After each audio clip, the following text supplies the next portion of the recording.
Hello and welcome to another video tutorial for MyLab Math. This time we're going to look at taking a problem that is static and making it dynamic. So I ran across this topic here, find the surface area of solids. What I'm going to do is click the reload button and see what happens, because I see that it's showing the height is 12 and the side length is 8. They want me to find the surface area.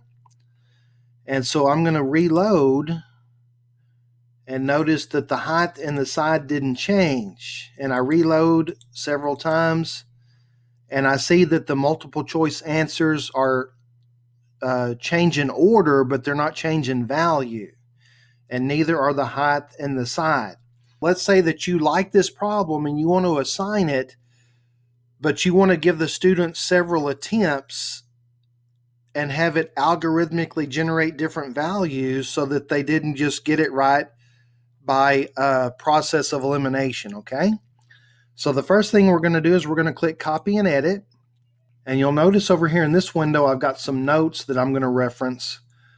First of all, since they wanted the surface area of this solid, I went ahead and wrote out the formula to calculate the surface area based on the side of the equilateral triangle and the height of the prism. So this is the formula. We're going to look at how do I change the program so that the 12 and the 8 are algorithmically generated.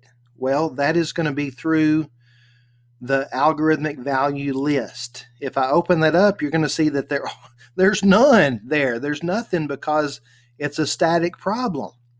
And we want to make it dynamic. So the first thing we're going to do is we're going to add a variable. And to kind of stick with what I have over here, we're going to call the first variable S for the side length of the triangle. We're going to keep it an integer. And we're going to say that it can equal 4, or it could be 6,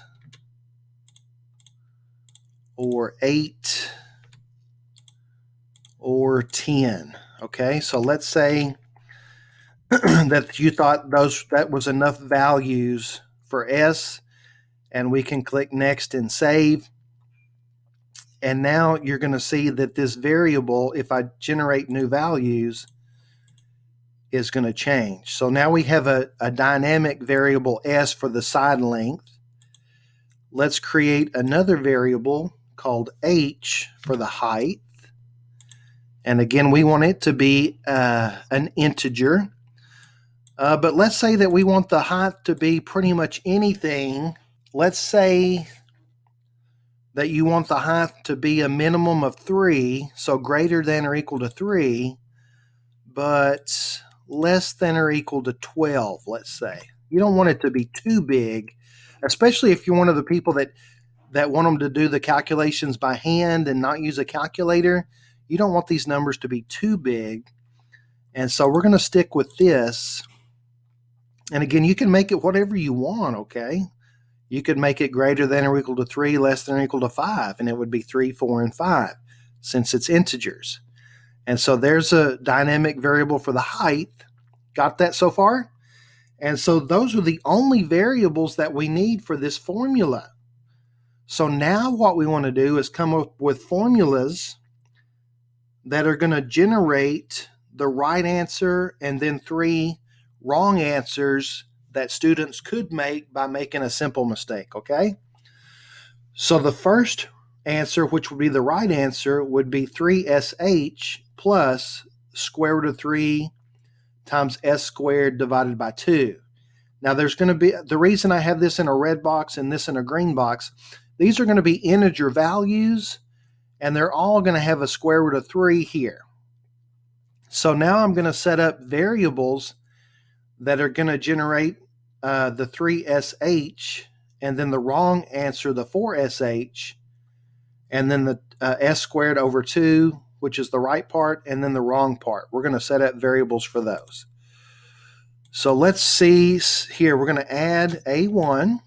It's an integer, and it's going to equal 3 times s times h, okay? 3 times. Now to reference the variable s, you have to use a tilde and s. That's the way that you reference a variable in MyLab Math. Times tilde and h, enter, and then next and save. And so now we have this variable a1 that's going to generate these leading integer values of the answers here. And you can regenerate and see that it's actually calculating this value based on these values here. Now add. Now we want to add a2. And this is going to be the wrong answer. So we want it to equal 4 times s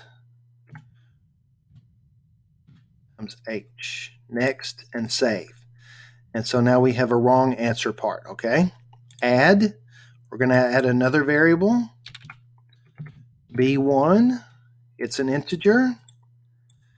And it's going to equal this part back here, the s squared over 2. And so we're going to say parentheses, tilde and s, caret and 2 to the 2 divided by 2, enter. And now we have that integer value, and we're going to now create the incorrect variable, b2, integer, equals. And now this one is s squared over 4. S squared over 4, like so. Next and save. All right, so now we have variables to generate our answer choices. Now let's look at how do we edit this problem to incorporate the variables we just created, okay? So the first thing I'm going to do is I'm going to highlight, if I can get it to highlight, I'm going to highlight the height, and I'm going to click algorithmic values and H, and that's, see how it turned pink? That is now an algorithmic value. If I click regenerate, you'll see that that's going to change now. Okay? Now let's do the same thing for the side length. Highlight. That's going to be S. So now those are generating. Regenerate. Those are generating algorithmic values now for the answer choices. Since these are blue boxes, that means these are equation editor boxes. So we're going to double click to open that up. And we're going to change this static answer, the 288, we're going to delete that.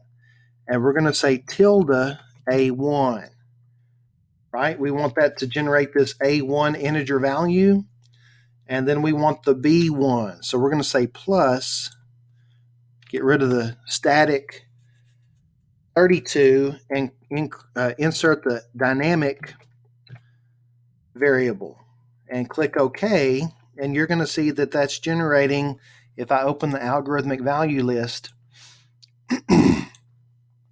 see the 72 and the 32, A1 and B1. Now this is the correct answer in exact form, which is the way they ask for it. Give an exact answer. So now this is the algorithmic generated correct answer, okay? Close. And we just have to edit that 3 more times. Delete, delete, delete. All right, so now we want A1, that is the right part, with the wrong parts, B2. And do it again. Okay, but this time we want A2, which is wrong, and B1, which is right. So this is still an incorrect answer. And then we want to do it one more time, okay? And did you notice on this last one they put a square root of 2? I'm actually going to change that to a 3 so that the square root part won't be one of the reasons to choose an incorrect answer. So they'll have to actually know these integer values, okay? So now for the third wrong answer, this is going to be B2, And this is going to be A2. A and 2. Okay. And let's look at what that's doing now. Okay. Regenerate, regenerate, regenerate. So now this is creating a dynamic problem where the correct answer is generated based on the values up here, as well as the incorrect answers are generated with possible simple mistakes. Okay. We can see that we now have a nice dynamic problem for the students to work. Okay. Save and exit.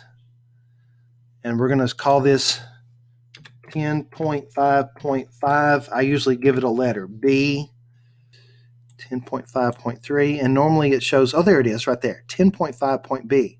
And it won't show a thumbnail. You actually have to click on it to get it to show. And now if I click reload, reload, and reload, you're going to see that it's my new problem now generating values. Okay? Fantastic. And I guess if you wanted to make sure it's working, you could click work problem as student, and then we can pull up our handy dandy calculator and actually work this and see if we get the right answer. Okay. All right. So let's just do one just for fun. Okay. Let's see here. 3 times S, 10 and 7. 10 times 7 equals. So that's going to be 210. And if a student knows what they're doing, then they're going to have that's like their 50-50. Now they know it's B or C. And so the last thing we're going to do is figure out which one of those two it is. Square root of 3 over 2 times S squared, which is 100. 10 squared is 100, which is the 50. Okay, let's check that. And it is counting it correct. So our problem is working correctly. All right, so that's about it for this particular video. I hope that was helpful. If you have any questions or comments, feel free to put them in the comment section below, or you can text me. And thanks for watching.